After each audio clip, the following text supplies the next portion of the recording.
Peruvian people feel about trans people. I mean, we are an indigenous culture. We've had trans and non-binary figures throughout our history. It's nothing new. I think this is a move on the government's ideals or their personal beliefs on trans people and on gender identity. I think this law does have potential to influence other countries to falsely categorize trans folks and, our trans care that we so desperately need. I think that, here in the US, thankfully, we have people in the medical field who will back us up and who will, properly diagnose whatever it is that we're experiencing. Some people experience gender dysphoria, some trans people don't.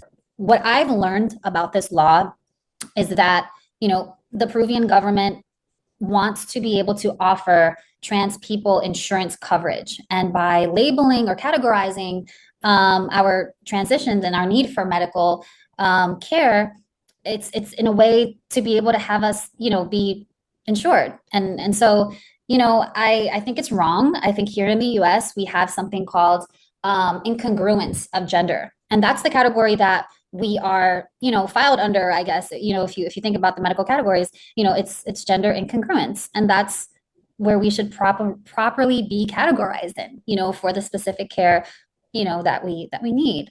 And so when you start talking about mental health and you start generalizing a group of people, in a category that is not correct, what happens is that we get,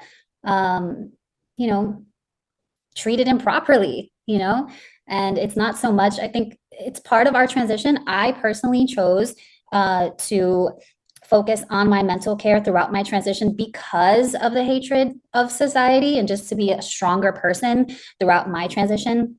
But I don't believe for a second that trans people, or questioning your gender or wanting to transition should be part of a mental